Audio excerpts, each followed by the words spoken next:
একটা হাদিস বলি, তাহলে নামাজের গুরুত্ব আপনার মাথায় চলে আসবে ইনশাআল্লাহ। বলবো?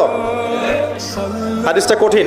রাসূলুল্লাহ সাল্লাল্লাহু আলাইহি ওয়াসাল্লাম বলেছেন, যখন নবীর নাম উচ্চারিত হবে তখন বলবেন কি? সাল্লাল্লাহু আলাইহি ওয়াসাল্লাম। নবী সাল্লাল্লাহু আলাইহি ওয়াসাল্লাম বলেছেন, মান তারাকা সালাতাম মুতাআম্মিদান ফাকাদ কাফারা। মান মানে যে কেউ, তারাকা মানে ছেড়ে দিল, ত্যাগ করলো, সালাতান মানে নামাজ, মুতাআম্মিদান মানে ইচ্ছাকৃতভাবে, ফাকাদ কাফারা সে ব্যক্তি কুফরি করলো। এই হাদিসটাকে আগে শুনেছেন? আলেম ওলামারা জানেন, কিন্তু আপনারা কি জানেন?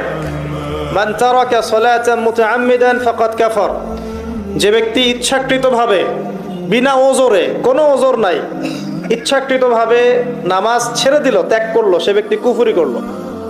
এখন আপনি বলেন, কুফরি যে ব্যক্তি করে সে কি হয়? যদি আমরা ধরেও নেই সে মন থেকে নামাজ অস্বীকার করে না, অলসতা বশত পড়ে নাই, তারপরেও তো কাজটা ফাঁসে, কি তাই নয় কি? আচ্ছা, তো আজকের প্রথম নসিহত হচ্ছে 5 ওয়াক্ত নামাজ মৃত্যুর আগ পর্যন্ত কেউ ছাড়বেন না।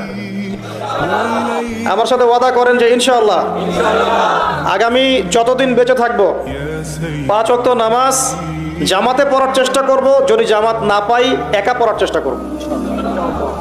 আল্লাহ পাক তৌফিক দান করুন, আমিন। আজকে যদি এই কথাটাই শুধু বাসায় নিয়ে যেতে পারেন, 5 ওয়াক্ত নামাজ আর জীবনে ছাড়বো না, আমাদের আজকের মাহফিল সফল। আর আজকে যদি অনেক কথাবার্তা হয় ওয়ার্ল্ড অ্যাফেয়ার্স নিয়ে, ইকোনমিক্স নিয়ে, শেষ জামানা নিয়ে, ঠিক আছে, আমাদের সমকালীন ফিতনাগুলো নিয়ে, কিন্তু দিন শেষে বাড়িতে যদি কিছু না নিয়ে যেতে পারেন তাহলে আলোচনায় এসে কোনো লাভ নাই।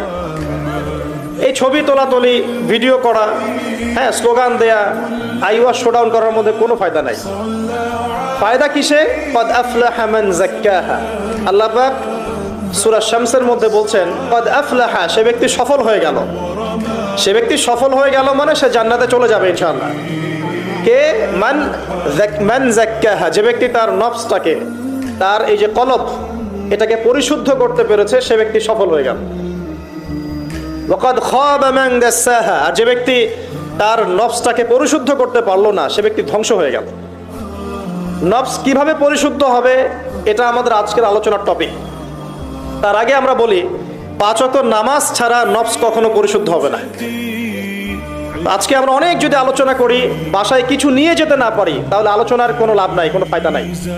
মানুষকে দেখানো, তাকবীর দেয়া, এই যে আমাকে প্রোটোকল দিয়ে নিয়ে আসলেন, ঠিক আছে, ভালোবাসা ভালোবাসার জায়গায়, কিন্তু দিন শেষে যদি আমরা আল্লাহর সামনে আত্মসমর্পণ করতে ব্যর্থ হই, তাহলে